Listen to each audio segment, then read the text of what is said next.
c'est-à-dire une prothèse, une dent en or. Est-ce qu'on peut sortir le Shabbat? Alors il s'agit d'une dent en or amovible. Évidemment pas une dent en or qui est fixée. Parce que là, tout dans cette Mishnah, toute la crainte, c'est toujours qu'on en vienne à porter, à l'enlever et à porter avec le Shabbat. Alors la question est de savoir qu'est-ce que c'est que Shem Totevet, et puis pourquoi il y a une marloquette entre Rabbi et Chachamim. La dernière fois, nous avons étudié le Rashi sur cette Mishnah qui donne deux explications. Alors pour avancer, tout en révisant, je vous propose de regarder. Là, ce que vous avez au tableau, ce n'est pas la Gemara, contrairement à ce que vous pourriez croire, c'est le Rif. Et donc, si vous reportez-vous au Rif, si vous avez le Rif dans vos textes, et nous allons voir le commentaire du Ran sur cette dernière partie de la Mishnah. Donc, c'est pas à droite, à droite c'est Rashi, mais nous, on va regarder à gauche. Parce que le Ran va ramener Rashi. Donc, à la fois, on va faire du nouveau, puisqu'on n'avait pas étudié ce Ran, et en même temps, ça va nous rappeler le commentaire de Rashi. Alors, c'est le Dibur Amatril, Shel Totevet, Veshel Shel Zahav. Perash Rashi, Zichrono Livracha. Rashi, de mémoire bénie, nous a expliqué qu'est-ce que c'est Totevet, Notenet Bilchayaim Mimakom Acher. C'est-à-dire que c'est quelque chose que l'on place, que l'on fixe dans la mâchoire, mais qui provient d'un autre endroit, de l'extérieur. C'est-à-dire, c'est une dent artificielle. Vehi shel zahav, et en l'occurrence, elle est en or. Ce qui veut dire que Rashi nous a expliqué que le mot totav, ça vient en même temps de yashav, qui veut dire installer, de tochev, qui veut dire insérer, enfoncer.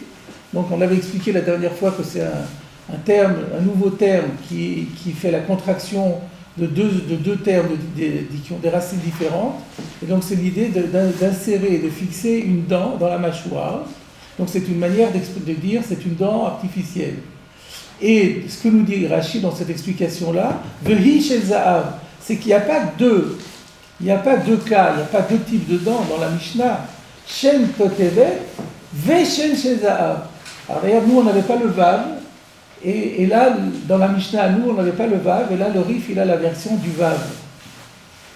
Et donc, ça veut dire une dent artificielle, qui, en l'occurrence, est une dent en or. Donc, on n'a pas deux cas, on a un seul cas. Nous, on dirait simplement une dent en or. Alors, a-t-on le droit de sortir avec le Shabbat? Ran suivant, Rabbi Matir. Rabbi, c'est, comme vous le savez, celui qui a compiler la Mishnah, il pense que c'est permis. Rashi nous dit, le Ran nous dit, Rabbi Matir, la tsetba. Pour ceux qui n'auraient pas compris, il permet quoi? Il permet de sortir avec dans la rue. Le Chachamim oslim, ça c'était la question. Et pourquoi les Chachamim interdisent? C'est toujours l'explication de Rashi que le Ran nous rapporte, que nous avons vu la semaine dernière. De Kivan de Meshuna Mish'ar Ashinaim. Étant donné que cette dent en or, elle est complètement différente des autres dents. Elle n'a pas la même couleur, elle n'a pas la même texture.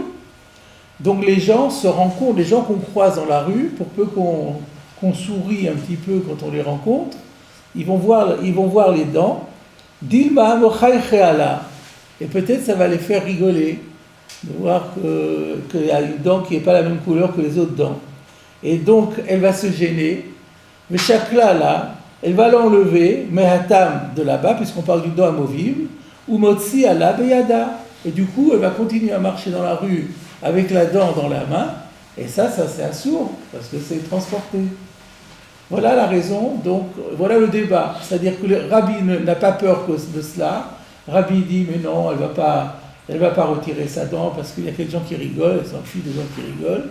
Et Rachamim disent, non, nous, on connaît les gens, ils ont peur. C'est important l'image qu'on a vis-à-vis des autres, et donc elle risque de l'enlever. Motzi ala beyada. La shon acher, la medalev c'est lishna harina. Autre explication, toujours qui a été rapportée par Rashi. Shen totevet shel adam acher aita. En vérité, il ne faut pas comprendre que c'est une dent artificielle.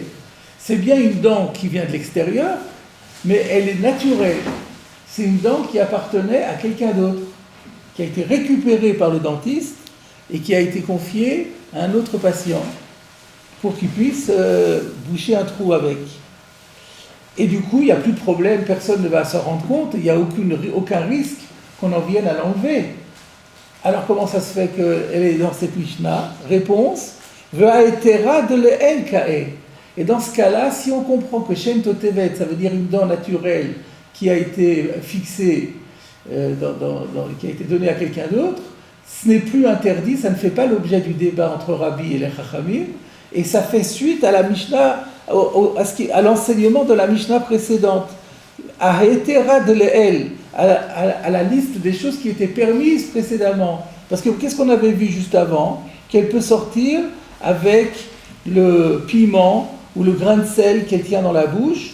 La Mishnah disait même ou bechol davar shetitel le torpilla, n'importe quelle chose qu'elle mettrait dans la bouche.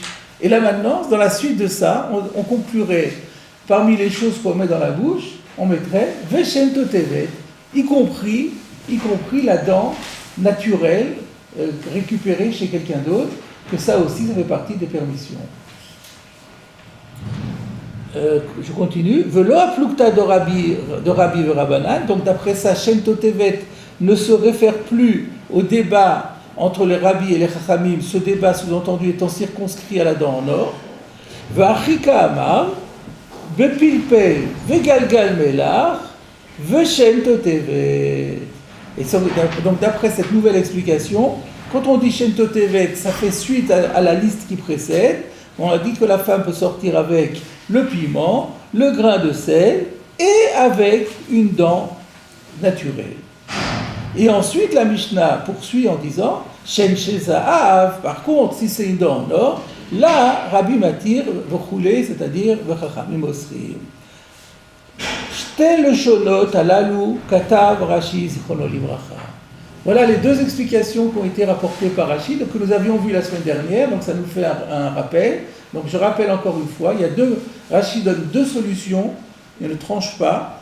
Il dit soit il y a un seul cas, Shen Totevet et Shen Shezaav, c'est une seule chose et c'est là-dessus qu'il y a le débat. Soit Shen Totevet c'est autre chose, c'est une dent naturelle, mais dans ce cas-là, c'est quelque chose qui se rapporte au début et ça fait partie de ce qui est permis. Finalement, le point commun entre les deux, c'est que le débat entre Rabbi et Chachamim, ce n'est que sur la dent en or. Il n'y a pas d'autre débat.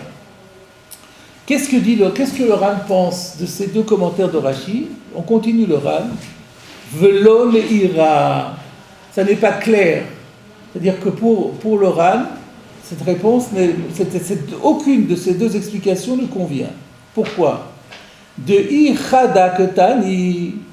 Si on pense comme la première explication qui disait que, en fait, on parle d'une seule dent, Shen, la mali, pourquoi répéter le mot Shen, qui veut dire dent, deux fois? Comment on aurait dû dire?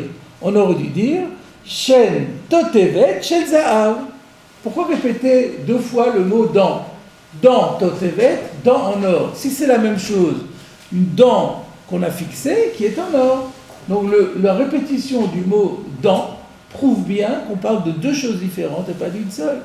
Donc voilà une objection que le Ran formule contre le pshat de Rashi. Shen la mali. Ve'itarte katani. Alors maintenant, abordons la deuxième explication de Rashi, qui disait que, effectivement, d'après la deuxième explication, cette question ne se pose pas, puisqu'il y a bien deux cas différents. Il y a le cas de la dent naturelle et le cas de la dent en or. Itarte katani, si on parle de deux choses différentes, ou beshen totevet afilu rabanan charu, et que dans la dent naturelle, même les rabanan permettent, il n'y a pas de débat, avalé le mitne que de katani anarkulu. On aurait dû enseigner la chaîne totevet comme on a enseigné les autres. Alors qu'ici, on a l'impression qu'il y a une rupture. On a dit ve'imlafal lotarzir, ensuite on dit veshen totevet. On aurait dû dire ou beshen totevet. Et elle peut sortir aussi beshen totevet. Là, il y a le bet. Le bet n'est pas là. Donc il y a pas, c'est pas dans la même, c'est pas dans le même style, dans la même formulation que ce qui précède. Donc ça colle pas non plus. Alors comment on explique? Donc le Ran a réfuté les deux explications de Rashi. Il va proposer la sienne. on continue. Et la vadaï, tarte ketani. Donc c'est bien sûr que, d'une part, ce sont bien deux types de dents différents dont parle la Mishnah, c'est pour ça qu'il y a écrit 2 fois le mot shen, ou betarvaï, ou plié Rabbi et Rabbanan, et que le débat entre Rabbi et Rabbanan porte sur les deux. Avant, il s'agit de savoir c'est quoi la première, qu'est-ce que c'est que la première. Ou birushalmi mashma. Alors quand on se reporte au commentaire de Jérusalem, il ressort de shen totevet ishel etz, que la dent dont la Mishnah nous dit que c'est une dent donc, qui a été insérée dans la bouche, une dent artificielle, elle est en bois. Donc ça voudrait dire qu'il y en a une qui est en bois, le premier cas, Shen Totevet, c'est en bois, et le deuxième cas, c'est en or. Donc c'est la dent en bois et la dent en or. Et pourquoi il y a le débat? Alors c'est quoi le débat? Le Rabbanan Asre, Betarvaïou. Donc les Rabbanan pensent que c'est interdit de sortir avec les deux types de dents, qu'elles soient en bois ou qu'elles soient en or, de mitor she'ini keret ben she'ar ashinaim, parce que dans le point commun de ces deux dents, c'est qu'elles se distinguent, ni keret, des autres dents. Et du fait qu'elles se distinguent des autres dents, shaile mina chavrotea le'achvuyeleu. Alors il ne dit pas que les copines vont se moquer, mais que les copines vont dire « Ah, t'as une dent artificielle », puisqu'ils vont voir tout de suite. Et donc, « Shaile mina chavrotea », les chaverot, les copines, « Shaile mina » vont lui demander « Le'achvuyeleu » de leur montrer. Montre-la nous de près. Et donc, elle va l'enlever et dire « Regardez ». Ou « Mechavia », elle va le montrer. Et après, sous-entendu, elles vont continuer à marcher alors que c'est Shabbat et qu'on n'a pas le droit. Aval chez le Kesef, mais ça c'est Rachid avait déjà dit que la Gemara plus loin dirait que le problème, si elle est en argent, ça ne pose pas de problème. Pourquoi? L'homme inkera, parce que c'est gris l'argent, et donc ça ne fait pas une grosse différence avec la couleur de la dent naturelle, donc de loin les gens ne vont pas se rendre compte. Ils vont simplement penser peut-être qu'elle s'est mal lavé les dents. Velo shailemina, ils ne vont rien demander. C'est la raison pour laquelle, dans le cas où la dent serait en argent, même les Rabbanan le permettent, et ça Rachid l'avait dit aussi, que de l'Itab Agmara, comme on le verra plus tard dans la Gemara. Ou le Rabbi, donc ça c'était pour le Chachamim, ou le Rabbi, pour Rabbi, qui lui permet dans tous les cas, Bekul ou, dans tous les cas de dents, en bois, en or, en argent, Afalgav de Shailemina, bien que c'est vrai que les copines vont lui poser la question « Qu'est-ce que c'est, montre-la nous ?»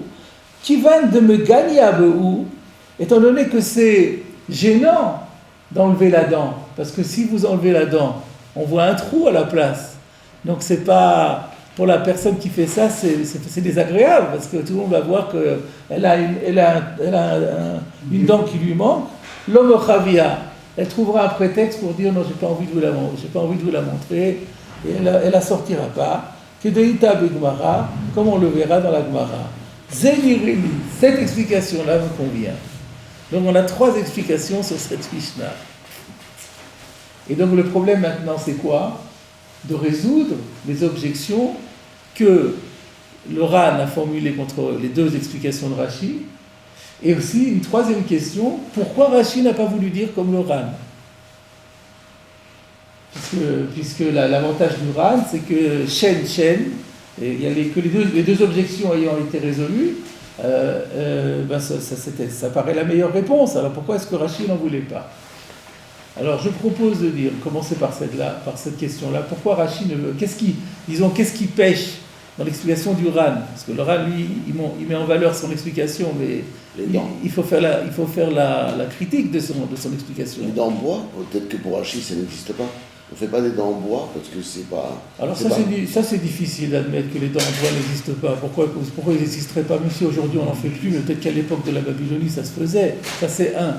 2. Le Talmud de Jérusalem dit qu'il y a des dents en bois. Alors comment on peut supposer que... Donc ça je dirais pas. Mais ce que je dirais, c'est que le mot totevet, on a expliqué que totevet ça veut dire c'est une dent qu'on installe, qu'on fixe, qu'on insère, sans préjuger du tout du matériau. Alors comment postuler qu'on vous dit une dent artificielle et il faut comprendre que c'est une dent en bois? C'est pas logique. C'est de la même façon que le Shel Zahav, c'est aussi une dent Totevet. Alors pourquoi on l'oppose Totevet à Zahav? De la même façon que tu dis Shel Zahav, dis-moi Shel Etz. Si c'était une dent en bois, la logique, la cohérence aurait voulu qu'on dise, si on dit Shel Zahav, on dit Shel Etz. Si on dit Shel Totevet et on dit Shel Zahav, c'est donc que Totevet, ce n'est pas un matériau, c'est autre chose. Et Totevet, ça veut dire simplement une dent qu'on insère, c'est-à-dire que c'est pas une dent c'est pas la dent d'origine. C'est ça ce que ça veut dire, chez Totevet pour Rashi. Mais sans préjuger du matériau. Donc voilà pourquoi Rashi ne voulait pas comme le Ran, parce que ça c'est très difficile de dire le bois, mais où est-ce qu'il y a écrit bois? On va inventer le bois, c'est pas possible. Alors pour le Ran, il faudrait dire à l'époque, le classique c'était du bois parce que ça coûte pas cher. Donc le standard c'était, donc on l'appelait, quand on parlait du dent artificiel, tout le monde comprenait que c'était du bois, et parce que l'or c'était que pour les personnes particulièrement aisées. Et on pourrait trouver une solution, mais c'est pas très convaincant. Il y avait qu'à dire, pour un codificateur, tu parles de l'or, tu parles du bois, tu mets le matériau, et puis voilà. Il n'y a aucune raison de parler de Shel Totevet. Donc voilà, voilà pourquoi Rashi n'avait pas voulu dire comme le Ran, et le Ran a aussi ses faiblesses. Maintenant, reste à répondre aux questions que le Ran a soulevées sur Rashi. Alors, sur le premier pshat, il a posé la question, il a dit, le premier pshat de Rashi, c'était, en fait, il y a un seul cas, et il y a un seul cas, Shel Totevet de dire une dent qui vient de l'extérieur, qui n'est pas la dent d'origine, et on parle d'un cas où elle est en or. Alors il a dit, ce n'était pas la peine de répéter le mot Shen, c'était ça l'objection. Alors, pourquoi est-ce qu'il y a écrit le mot Shen deux fois? Ça, c'est une question effectivement un peu délicate. Je propose une réponse. Je propose de dire que c'est dans le langage de la Mishnah, dans le langage le Lashon HaKodesh de l'époque, c'est comme ça que ça s'appelait. On disait une dent en or, ça s'appelait toujours Shen Shel Zahav. On ne pouvait pas dire Shen Totevet Shel Zahav. Shen Totevet Shel Zahav, c'est pas comme ça que ça s'appelle. La dent en or, ça s'appelait Shen Shel Zahav. Alors on dit Shen Totevet, Shen Shel Zahav, ils ne sont pas la même chose. Et de la même façon, pour dire Totevet, on n'aurait pas mis. De toute façon, il fallait commencer par Shen. Donc Shen Totevet, la question est, dis-moi Shen Totevet Shel Zahav. On a repris le mot Shen Shel Zahav parce que c'est la manière dont on l'exprimait. On dit Shen Totevet. C'est une dent en or, ça se disait comme ça. C'est un petit peu osé de ma part de postuler que c'était la formulation de l'hébreu, mais on peut l'imaginer. Voilà, Shen Shel Zahav, Shen Totevet, c'est le Shen Shel Zahav. On ne dit pas Shel Zahav, ça n'existe pas dans le langage. Quant à la deuxième explication qui était, dans ce cas-là, pourquoi si on dit que Totevet, c'est une dent naturelle. Donc là, c'est très bien, c'est une dent naturelle, une dent qui appartenait à une autre personne. La question, et dans ce cas-là, ça ne rentre pas par rapport à la marloquette, nous a dit Rashi, ça fait suite à la liste de tout ce qui était permis. Quelle était l'objection du Ran? On aurait dû mettre le bet. On aurait dû dire, comme on avait dit avant, Be Pilpel, ou Be Gargar, ou Be Choldavar, Chetite le Torpia. Et là, il manque le bet. Il aurait fallu dire ou Beshen Totevet. Voilà la question que soulève le Ran. Alors, je voudrais qu'on revienne maintenant à la Mishnah. On va voir est-ce que dans notre Mishnah c'est formulé exactement comme c'est formulé. Vous voyez que là, relisons encore avant, dans la girsa de la Mishnah, tel que le rif là, il y a toujours un bet. Be Pilpel, ou Be Gargar, Melach, ou Be Choldavar, qui était le Torpea. Et ensuite, il y a Shen Totevet. Donc, il y a le bête qui manque. Et ce bête-là, c'est la question du Ran. Il dit, ben, si ça faisait suite à ce qui précède, il fallait mettre ce bête. Mais regardez, revenons à notre Mishnah maintenant.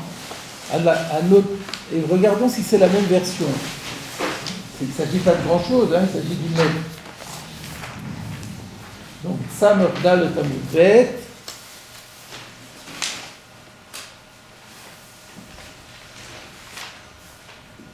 donc, Bepilpel, donc vous voyez c'est un peu plus bas là, Bepilpel, ou Begalgal, Melach, Vechol Davar. Il n'y a pas écrit ou Bechol Davar.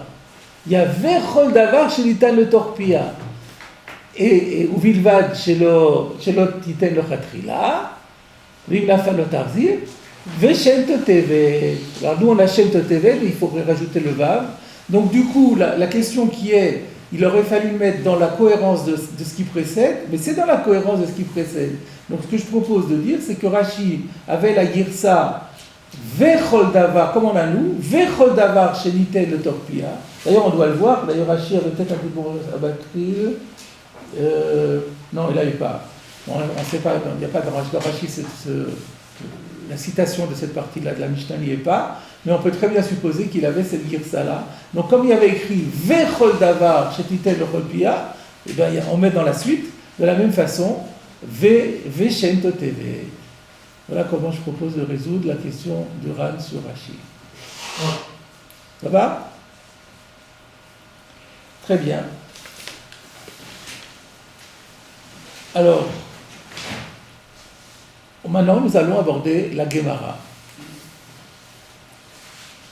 La Gemara va reprendre, donc vous vous rappelez que c'est une Mishnah qui disait toutes sortes de choses, toutes sortes d'accessoires avec lesquels une femme est autorisée de sortir dans le Roshut Arabim le jour du Shabbat. Et maintenant, la Gemara va les reprendre les uns après les autres pour commenter ce qui a lieu d'être commenté. Alors la Gemara commence par Utsricha. Alors, qu'est-ce que ça veut dire Utsricha? Au niveau méthodologique, Utsricha, quand vous trouvez ce genre de choses, vous voyez, ça commence comme ça. Utsricha, littéralement, et il était nécessaire. Ça veut dire quoi, il était nécessaire? Alors que vous sachiez que chaque fois qu'on trouve dans la Gemara ce mot Utsricha, la question est, dans la Mishnah, on a donné plusieurs enseignements qui apparemment sont redondants. Et donc, on aurait pu en mettre qu'un, ce n'était pas la peine de mettre les autres. Et la réponse c'est Utsricha, il était nécessaire de les enseigner tous, c'est-à-dire il y a A, B et C, on avait besoin de A, B et C, parce que si j'avais eu que A, j'aurais pas su B, si j'avais eu que A et B, j'aurais pas su C. Là, c'est ça sur le plan formel. Dès que vous trouvez le mot Utsricha, vous savez que c'est ça que vous avez, c'est ça la démarche qui va suivre. Maintenant, la question qui se pose, c'est à propos de quoi la Gemara dit qu'on aurait pu, c'est quoi ABC ici? C'est quoi les trois choses qui paraissent redondants? Alors, on le voit en voyant la suite de la Gemara, et pour vous aider, je vais tout de suite vous le dire, revenons au tout début de la Mishnah. En fait, c'est logique, la Gemara commence par expliquer le début de la Mishnah. Rappelons ce que disait la Mishnah en son début. Yotza Isha, une femme a le droit de sortir, Bechute Se'ar, avec des fils confectionnés à partir de cheveux. Ben Beshela, Ben Beshel Chaverta, Ben Beshel Be'ema. C'est de ça qu'on parle. C'est ça, ABC. La Mishnah donne 3 cas de fils confectionnés par des cheveux. Un, c'est Sheila, des cheveux à elle, c'est-à-dire elle a, avec ses propres cheveux qu'elle a coupés, elle a fabriqué un fil, ou alors avec des cheveux d'une autre personne, ou alors, même pas des cheveux, mais plutôt un poil d'un animal. Qui sert à quoi? Alors c'est quoi ces Choutasea? Rashi avait expliqué, c'est des choses qu'elle met dans sa chevelure pour attacher les cheveux. Et on avait expliqué que ceci s'oppose à ce qu'on avait vu dans la toute première Mishnah de Bamelisha, qui disait qu'une femme n'a pas le droit de sortir avec des fils en laine ou des fils en lin qui sont accrochés à sa chevelure. Et on avait vu la raison, c'est parce qu'à l'époque, on pouvait être amené à aller au mikvé en pleine journée pour des raisons d'impureté qui n'ont plus cours aujourd'hui. Et donc, les fils de laine et les fils de lin ne laissent pas passer l'eau. Si on a une chevelure attachée avec des fils de laine ou des fils de lin, on ne peut pas se tremper comme ça. Il faut défaire le fil parce que sinon, à l'endroit où il y a le fil sur le cheveu, l'eau ne passerait pas. Et comme vous le savez, pour que le mikvé soit cachère, il faut qu'il n'y ait pas 1 mm² du corps ou même des cheveux qui n'ait pas été mouillé par l'eau du mikvé. Donc il faudra qu'elle l'enlève. Donc, et si elle l'enlève, comme on est Shabbat, il est possible qu'après, elle soit pressée, elle n'ait pas encore le temps de se recoiffer, ça met du temps, elle garde les fils dans sa main, elle sort, elle oublie que c'est Shabbat, comme elle ferait un jour de semaine, et elle va porter dans le Rosh Hashanah. C'était ça la raison de l'interdiction. Et bien, la Mishnah nous disait ici que si c'est des fils fabriqués avec du cheveu, il n'y a pas de problème. Pourquoi ? Parce que entre cheveux et cheveux, l'eau passe. Et donc, il n'y a pas, si elle allait au mikvé, elle n'aurait pas besoin de les enlever, et le risque n'existerait pas. Tout ça, la Gemara l'a en tête. Et là se pose la question, mais alors du coup, si c'est ça le chidouche, que dans le cheveu, l'eau passe, pourquoi faire une différence entre le cheveu qui vient de son cheveu, ou le cheveu d'une autre personne, ou même du poil d'un animal? Tout ça, ça revient au même. Donc, ce n'était pas la peine de les mettre tous les trois. Voilà la question de la Gemara. Vous avez compris ? Utsricha. Il était nécessaire de préciser qu'on a le droit de sortir avec un fil fabriqué avec ses propres cheveux, avec les cheveux d'une autre personne, ou même avec le poil d'un animal. Pourquoi ? Donc si on avait dit A, j'aurais pas su B. De I, Ashmo'inan Dida, si on nous avait seulement enseigné le cheveu qui lui appartient, c'est ça Dida, Sheila, qui est à elle. J'aurais dit, sous-entendu, pourquoi c'est autorisé Mishum de l'omaïs, parce que c'est pas répugnant.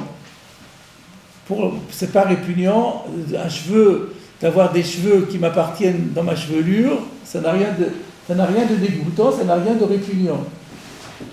Il y a un Rashi là-dessus, oui. Regardez Rashi. De l'omaïs, il n'y a rien de répugnant dedans. Veleka le memar, de mishlefale, mishum de mechaku ala. Ou mamtile beyada. Il y a écrit beyadea, mais on peut dire aussi beyada. Donc là, il n'y a pas de crainte à avoir, les cas le mémar, il n'y a pas de crainte à avoir, de me chalfale, chalaf ça veut dire enlever, qu'elle l'enlève. Pourquoi l'enlèverait-elle ? Mishum de mechaku ala. Parce que si les gens voient qu'elle porte quelque chose de dégoûtant, ça fait rire, ça fait moquer, les gens vont se moquer d'elle. Et donc, pour anticiper, mais aussi voir que les gens se moquent d'elle, et pour éviter qu'ils continuent à se moquer d'elle, le réflexe va être de l'enlever. Elle va l'enlever, et mamtila beyada, et elle va le porter dans la main. Et donc ça, il n'y a pas à craindre, puisque il n'y a rien de dégoûtant. Donc dans ses cheveux, c'est sûr que c'est permis. Mais c'est quoi le dégoûtant exactement ? C'est à quoi il fait allusion ? Ah, on va voir, c'est une bonne question. On va voir. Pourquoi ça serait dégoûtant ? Alors on va voir. Donc, Iashmoinan Dida, Mishum de l'Omaïs. Aval Chaverta de maïs et malo.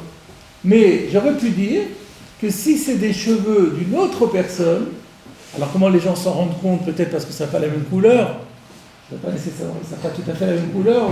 Elle est brune, elle a pris des cheveux d'une rouquine, des trucs comme ça. Donc ça se voit. Et là, ça peut être dégoûtant. Pourquoi ça serait dégoûtant ? Alors, je ne sais pas. Alors, on va voir dans quelques instants, je vais vous montrer ce que dit Maïmonide au sujet de pourquoi c'est dégoûtant. Moi, sans Maïmonide, simplement d'après Rashi qui ne disant rien, j'aurais dit simplement que c'est pas très agréable. Pardon, comment vous dites ? Pas propre. C'est pas très propre, c'est pas très avoir quelque chose qu'un autre avec les cheveux qui appartiennent à une autre personne, c'est pas très propre. Ils ont été lavés, traités. Ils ont beau avoir été là. D'abord, je ne sais pas dans quelle mesure à l'époque de la Gemara on lavait ou on traitait, on n'était pas tellement investi dans l'hygiène, et donc du coup ça pouvait être un peu gêné. Et a fortiori, si ce n'est pas un cheveu humain, mais si c'est un poil d'un animal, c'est encore moins. C'était pas la même texture non plus. Oui, mais donc des ça peut être encore plus. Des cheveux pas bouclés, des choses comme ça. C'est ça. Mais donc ça peut faire rire les gens. Donc je reprends. Donc dans Iashmoinan Dida Mishum de l'Omaïs, Aval Chaverta de maïs et Mala. Mais par contre, si c'était d'une autre personne, j'aurais pu croire que quelque part c'est considéré un peu comme dégoûtant, et que les gens vont se moquer, et qu'elle va l'enlever, et qu'elle va porter dans la rue. Et finalement, on nous dit que non, que ce n'est pas le cas. Donc c'est pas si dégoûtant que ça. Et si on m'avait seulement enseigné, on m'avait dit le cheveu d'elle ou d'une autre personne, j'aurais dit oui, il n'y a pas de problème, de bat mina'i, parce que ça appartient, c'est un cheveu qui appartient à la même catégorie d'espèces. Comme dit Rashi, de bat mina'u, ça appartient à la même espèce, velom inkar, donc finalement ça se reconnaît pas très bien, on voit pas tellement de différence, velom chaychéala, donc on va pas se moquer d'elle et il n'y aura pas le risque. Par contre, de BMA, aval de BMA, bar minaou, mais si c'est le poil d'un animal, donc c'est pas du tout la même espèce, et donc d'après Rashi, ça se reconnaît très bien, et malo, là j'aurais pu croire que les gens vont vraiment se moquer, parce que ça fait bizarre, ça fait pas propre, et donc elle va risquer de l'enlever, kamash malan, que non, ou finalement la Mishnah nous a dit que non, on n'a pas cette crainte, c'est pas si reconnaissable que ça, le risque de moquerie est faible, et les chachamim n'ont pas interdit. Et donc c'est pourquoi on avait besoin de mettre tout cela. Alors le Ritva, il pose ici une question. Alors, dis-moi le dernier, et si j'avais eu A, j'aurais pas su B. Si j'avais eu A et B, j'aurais pas su C. Donc il fallait mettre C. Mais dis-moi C, et du coup, t'as plus besoin de mettre B et A. Parce que si déjà le poil de l'animal, qui est tellement reconnaissable, est tellement moins appétissant que les cheveux humains, alors si tu me dis ça, je comprendrais tout seul que les autres sont permis. Donc donc tu m'as pas répondu, tu m'as répondu pourquoi A ne suffisait pas et pourquoi B ne suffisait pas, mais dis-moi C. Alors là, il donne une réponse qui est classique, c'est que ça, c'est une question qu'on ne pose pas dans la Gemara, parce qu'on a une règle, lozu avzu katani. C'est habituel dans la Mishnah, quand on a des cas qui sont chacun plus chidouche que le précédent, c'est-à-dire moins évident. Il y a un cas qui est chidouche, le premier cas par exemple, son propre cheveu, il y a déjà un chidouche. Le chidouche c'est que l'eau passe au mikvé, c'est déjà un chidouche. Maintenant quand on passe au deuxième, il y a un plus grand chidouche. Alors ça s'appelle lozu avzu, non solum sedetiam. Non seulement ça, mais même ça, c'est-à-dire c'est pour mettre en valeur les chidushim de plus en plus forts, messieurs, dames. Donc on commence par le premier, et non seulement ça, mais même ça. Et non seulement ça, mais même ça. Donc ça, c'est pas une question. Lozu avzu katani, on verra plus tard dans Tosfot encore une illustration de cela. Ça, c'est pas une question. Du moment qu'il y a chacun a un chidouche par rapport à l'autre, et qui sont dans le bon ordre, non seulement A mais même B, et non seulement B mais même C, on ne pose pas la question, alors dis-moi seulement C, non, parce qu'on a voulu. Si on avait eu C, on n'aurait pas été conscient qu'il y avait plusieurs chidushim Donc pour mettre en valeur qu'il y a plusieurs chidushim l'un après l'autre, c'est pour ça qu'on met A, B et C. D'accord? Voilà donc le pshat de la Gemara, tel que Rashi et le Ritva nous l'ont expliqué. Maintenant, je vous propose d'aller voir le commentaire de Maïmonide sur la Mishnah, sur cette Mishnah. Vous savez que Maïmonide a écrit un commentaire sur toutes les Mishnayot de la Gemara, depuis les Mishnayot plutôt, un commentaire qui a été écrit en arabe, c'est-à-dire en lettres hébraïques, mais en langue arabe, comme le yiddish, qui est une langue allemande avec des lettres hébraïques, et qui a été ensuite traduit en hébreu par différents traducteurs. Alors, on va regarder donc dans le Pérouche à Mishnayot, vous allez voir que l'explication est un peu différente de celle de Rashi. Et ça vaut la peine de l'étudier.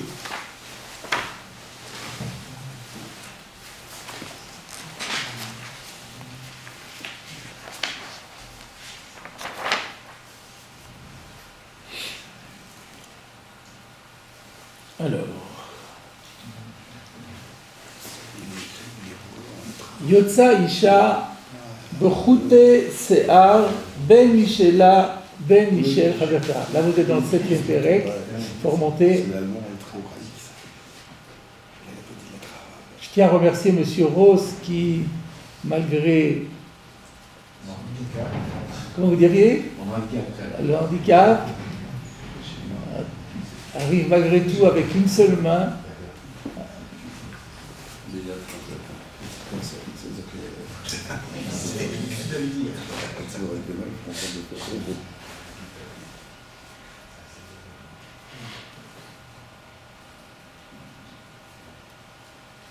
Voilà, c'est le début de la Mishnah, vous voyez, Yotse Tisha, là vous êtes dans le commentaire de Perush HaMishnayot du Rambam, qui a été découvert d'ailleurs dans la Geniza du Caire. C'est ensuite, c'est-à-dire le manuscrit écrit de la main même de Maïmonide, a été retrouvé dans la Geniza du Caire et a fait l'objet d'une nouvelle traduction par le Rav Yosef Kapar, qui était un rabbin thémani. Yotse Tisha Bochute Se'ar, Ben Mishela, Ben Mishel Chaverta. Choutet Se'ar, qu'est-ce qu'appelle-t-on les fils de cheveux? Em Achutim Anasim Mise'ar. Ce sont des fils qui sont fabriqués à partir de cheveux. Qui en inyanan, ke inyan Choutet Semer, Choutet Fishtan, car leur manière, leur constitution n'est pas la même que celle des fils de laine et fils de lin, Anizkari Borosh Aperek, qui avait été mentionné au début de notre chapitre et qu'on avait interdit de sortir avec. Quelle est la différence? Kichute Se'ar, car les fils fabriqués avec un cheveu, Afilu Keshurim Al Mitzra Kesher Meudak, même s'ils sont attachés sur son front avec un nœud très serré, Enam Chotzetzim, ils ne font pas écran au mikvé, le fishamayim nichnasim baem, parce que l'eau arrive à pénétrer. Ou le fish mutar litbol baem, et étant donné qu'on peut se tremper au mikvé tout en les portant, mutar latzet baem le Shabbat, alors on peut sortir avec le Shabbat, puisqu'il n'y a pas de risque qu'elle en vienne à les enlever et à les porter dans la rue. Ka'asher bi'arnu berosh haperek, conformément à ce que nous avons déjà expliqué au début de ce chapitre. Et là, maintenant, il aborde la Gemara qu'on vient de faire. Ve'ilu ishmi'anu shela. Si la Mishnah nous avait seulement enseigné le cheveu qui lui appartient à elle, en nous disant qu'elle peut sortir avec. Hayinu omrim, nous aurions dit, shela, oui, les shela, les cheveux qui lui appartiennent à elle, she'en me'usin la, qui ne sont pas dégoûtants pour elle, puisque c'est ses cheveux, elle n'est pas dégoûtée de ses propres cheveux, mutar, c'est permis. Aval shel chaverta, mais si c'est des cheveux qui appartiennent à une autre personne, she'en me'usin la, qui sont répugnants pour elle. Et là, il va donner une explication qu'on n'avait pas dite. Regardez. Veshema yeshla le chaverta berosha choli. Peut-être que la copine en question qui lui a fait don de ses cheveux, elle avait une maladie sur la tête. Quelle maladie? Anikra choli ashual, la maladie du renard. Vehu meritat asear, c'est une maladie qui fait tomber les cheveux. Ou kyotseba asur, et j'aurais dit dans ce cas-là, c'est interdit, parce qu'elle risque de les enlever parce que c'est dégoûtant pour elle. Alors il y a un commentaire sur le Rambam qui s'appelle Mirkevet HaMishneh, qui dit que la maladie du renard dont il est question dans le Rambam correspond à ce que la Torah appelle netek. Dans la paracha de Metzora, on parle du Nega Netek, ou dans Tazria, peut-être déjà de Tazria, j'en peux plus. Je ne sais plus si c'est dans Tazria ou Metzora. Et donc, non, c'est plus dans Tazria. Il y a du Nega Netek, et la traduction donne la teigne. La teigne, c'est une dermatose, je passe sous votre contrôle évidemment, c'est une dermatose parasitaire du cuir chevelu causé par des champignons microscopiques et pouvant entraîner la chute des cheveux. C'est contagieux et c'est transmis par les animaux. C'est vous qui aviez dû me dire ça à l'époque. Donc, aussi une forme de transmission humaine aussi. humaine aussi, alors encore plus. Alors là, donc, vous voyez, ça répond à votre question. Donc le mius, c'est pas simplement parce que c'est pas très appétissant de porter quelque chose qui appartenait à un autre corps, mais c'est parce qu'il y a un problème carrément de maladie, il y a un problème de champignons et de dermatose. Oui, mais ces cheveux extérieurs, elle les a depuis quelques jours ou quelques heures. Elle ne s'en rend pas juste compte. Juste Shabbat et que du coup ça la gêne Shabbat. Voilà, c'est ça le problème. Et ça c'est ce que je voulais dire. Pourquoi Rachid n'a pas voulu donner cette explication-là? Non, attendez. Alors, on va terminer le Rambam pour voir comment le Rambam explique le problème quel est le problème de Hotsa'a qu'il y a ici. Donc le problème de Hotsa'a, c'est qu'elle va les enlever parce que ça la dégoûte. Pour Rachid a bien précisé, même s'il n'a pas expliqué pourquoi c'est dégoûtant. Alors c'est vrai que peut-être que Rachid est d'accord que c'est dégoûtant pour différentes raisons, et parmi les raisons, il peut y avoir un problème de dermatose contagieuse. Mais c'est pas le problème que c'est dégoûtant pour elle et qu'elle va les enlever par rapport à elle. Rachid a dit que c'est dégoûtant par rapport aux copines. Les copines vont dire, mais elle est folle, comment elle peut mettre ça, mais moi je m'approche plus d'elle. Et donc du coup, parce qu'elle était contagieuse, elle va peut-être vous contaminer après. Donc c'est pas... Et elles vont rigoler, ils vont surtout se moquer d'elle, comme ça Rachid a expliqué. Et donc elle va l'enlever pour arrêter que les gens se moquent. Pour le Rambam, c'est pas écrit ça. Et pour le Rambam, c'est dégoûtant, elle va l'enlever elle-même parce que ça la dégoûte. Et alors pourquoi est-ce que Rachid n'a pas voulu dire cette explication-là? J'ai pensé ce que vous dites là. C'est que si elle les a mis, c'est que ça ne la dégoûte pas. Sinon, elle les aurait mis, et puis tout d'un coup, elle les enlève. En plein milieu, elle dit, oh non, c'est dégoûtant. C'est pas cohérent l'histoire. C'est ça qui n'est pas clair. Dans l'histoire du Rambam, ce qui n'est pas clair, c'est que on peut comprendre que c'est dégoûtant, on comprend très bien que ce soit dégoûtant. Alors pourquoi elle risque de l'enlever en plein Shabbat dans la rue? Pourquoi elle les a mis alors? C'est Maousla, il y a écrit Maousla. Pourquoi ça déclencherait un rire? C'est un problème de propreté, contagiosité, donc le rire n'a rien à voir. C'est un rire moqueur. Si, c'est de la moquerie. Regarde ce qu'elle a fait. Alors, elle va tomber malade. Elle va perdre tous ses cheveux, tu vas voir. Ça peut se comprendre. Les gens sont méchants, comme disait Bernard Reynaud. Donc, on continue dans le Rambam.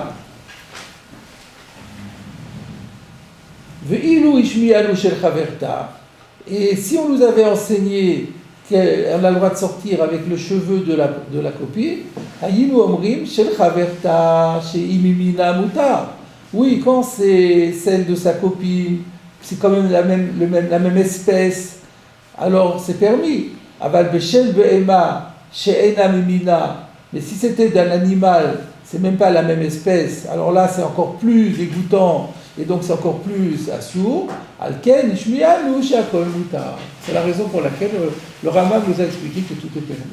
Donc voilà la différence entre Maïmonide et Rachid, c'est que pour Rachid c'est la crainte des autres, et pour Maïmonide c'est sa crainte par rapport à elle, avec la difficulté que vous avez soulevée, effectivement.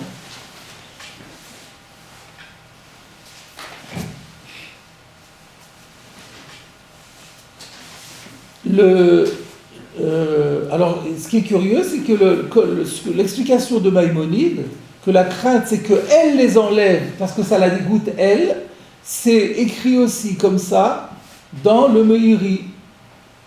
Que quand c'est la sienne, elle ne risque pas de les enlever parce que ça la dégoûte. Par contre, si c'est celle des autres, ça peut la dégoûter.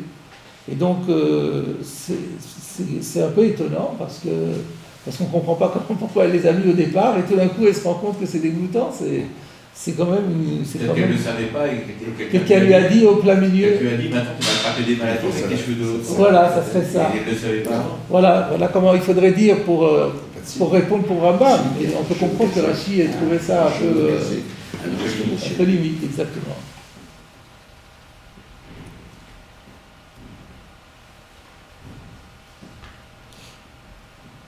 Ce que je veux signaler, on va pas retourner dans le Rif, ça va prendre du temps, mais je vous dis simplement que le Rif a une petite version différente. Nous, on a sur la Behema, on a vu aussi que le Rambam là, Behema de l'Avmina.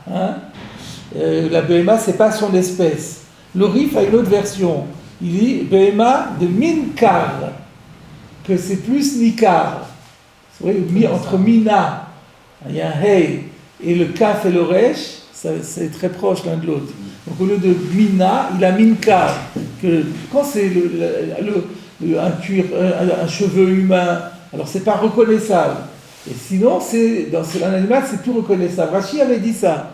Rashi avait parlé de Eker, mais il avait avec Gersa Mina. Donc ça correspond. La Gersa Minkar ou la Gersa Mina, elle est tout à fait convenable.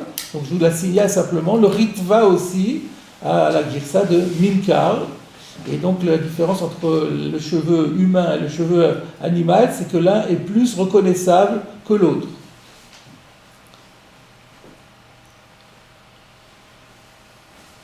Et donc si c'est un problème de Eker, donc là, même d'après le Rambam, au début c'était de peur qu'elle soit dégoûtante pour elle, mais à la fin, quand on parle de la Behema, c'est plus par rapport à elle, c'est parce qu'elle va se gêner, parce que c'est Minkar, et elle va se gêner par rapport aux gens, non pas par rapport à elle-même.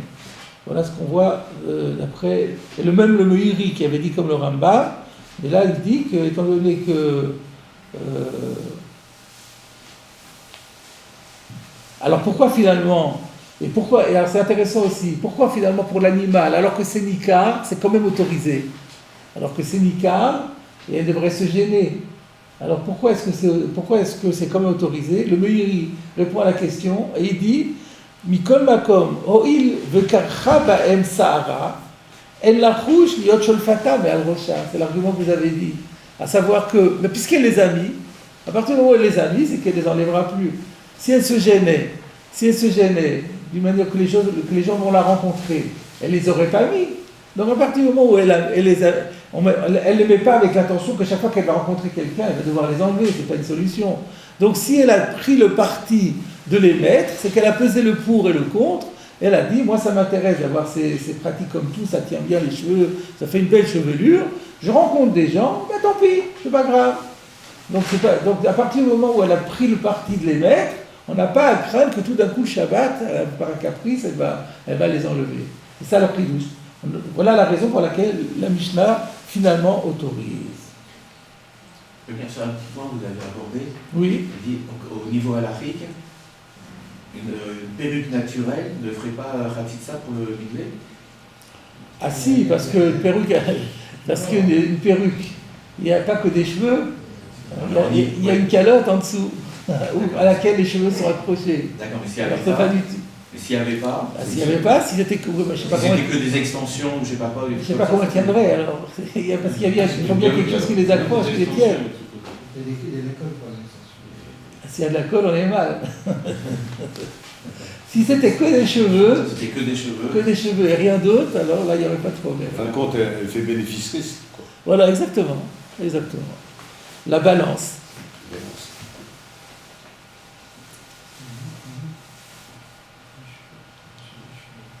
Alors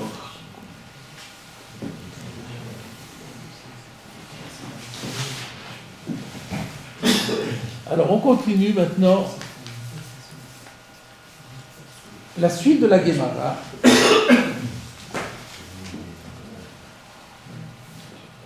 Tana, vous voyez, on revient dans la Gemara, on était à Tzricha, Tana, on apporte une braïta qui va compléter notre Mishnah. Qu'est-ce qu'elle nous dit cette braïta? Uvilvad, shelotetse, yalda, b'shel zekena, ou zekena, b'shel yalda. Alors, c'est autorisé, on a vu que c'est autorisé de porter un cheveu, un fil fait confectionné avec un cheveu qui appartient à une autre personne, mais il y a quand même une restriction. Il ne faut pas que Yalda, une jeune personne, sorte avec des cheveux appartenant à une senior. Et il ne faut pas qu'une senior porte des cheveux provenant d'une jeune personne, d'une junior. C'est bizarre ça. La couleur. Des couleurs. Un jeu blanc. La couleur n'est pas la même. Regardez Rachi, bravo. Ah, c'est bien vu. Regardez Rachi. Alors, Rachi, c'est Ubilvat Shelotetse Zekena. Qu'est-ce qu'on avait, nous, dans la Gemara? Ubilvad. C'est Yalta,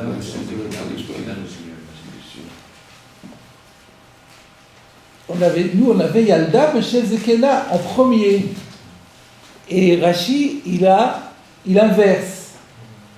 Donc je vous le fais remarquer parce que c'est pas anodin. On va voir que il y a une grosse histoire derrière cette. Donc il y a deux versions. Il y a une autre version où on a mis la Yalda avant la Zekena. Et Rachi, il a la version de Rachi où il va chez l'Otetse Zekena, Beshel Yalda, et ensuite vice versa. Rachi, Bechute Se'ar Shel Yalda.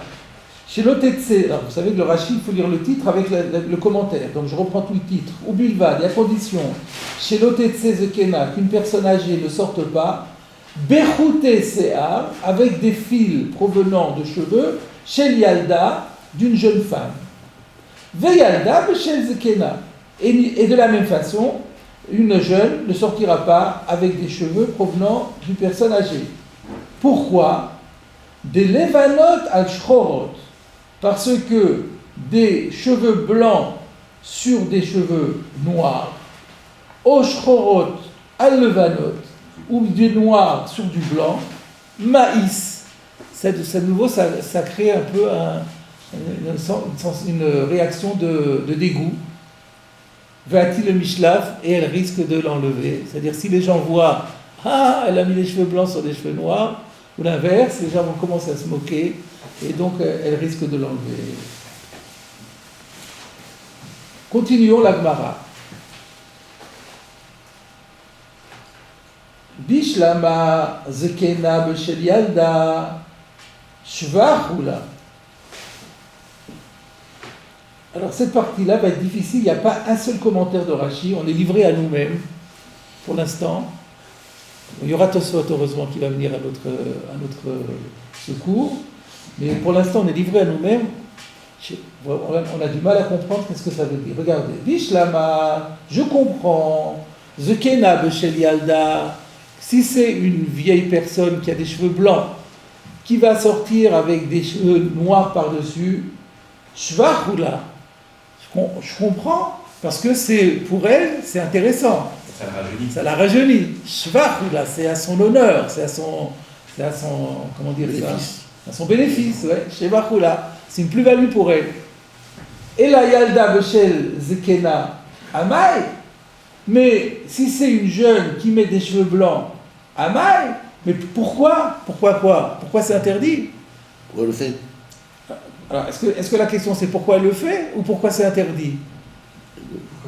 Pourquoi elle le fait, c'est pas mon problème. Là, nous, on a une halakha ici. Théoriquement, les questions se posent sur la halakha. La Gemara demande Amai, Genai ou là. C'est honteux pour elle. Et donc quoi? Et donc ça devrait être permis. Il n'y a pas de raison. Il n'y a pas de raison que ce soit permis parce que c'est honteux, alors c'est permis. Au contraire, elle va encore plus risquer de l'enlever.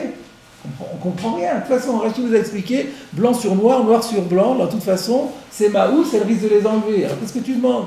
Alors bon, vous avez une piste en disant pourquoi elle le fait. Mais ce n'est pas notre problème. Nous, ce qu'on dit, que c'est interdit. C'est interdit de le faire, c'est tout. Alors elle ne le fera pas, mais c'est interdit de le faire. Alors peut-être le pshat, en allant un peu plus loin dans vos directions, comme elle ne risque pas de le faire, c'est même pas la peine de le dire. C'est ça. Là, ça aurait un sens. Puisque personne ne va faire ça, parce que ça n'a aucun intérêt, parce que c'est dégradant, elle se vieillit, on n'a aucun intérêt de se vieillir, donc personne ne sera tenté de le faire, donc c'est pas la peine de me dire que c'est interdit. Ça pourrait être ça. Et surtout que la réponse, on va voir la réponse, on va voir si ça colle. Réponse de la Gemara, Aïdé de Tana Zekena Beshel Yalda, Tananami Yalda Beshel Zekena. Par le fait que, Aïdé, ça veut dire par entraînement avec le fait qu'on ait enseigné dans la Braïta le cas de la personne âgée qui n'a pas le droit de mettre des cheveux noirs d'une personne jeune parce qu'il y a le risque qu'elle les enlève, Tana, par entraînement, on a aussi enseigné le cas de la jeune qui met des cheveux âgés. Sous-entendu, c'est vrai que c'était pas utile de le dire parce que de toute façon, il n'y a pas d'application pratique. Mais comme par parallélisme, comme on a dit l'un, on a aussi dit l'autre. Donc voilà, comme ça a l'air de coller. On a à peu près fini là.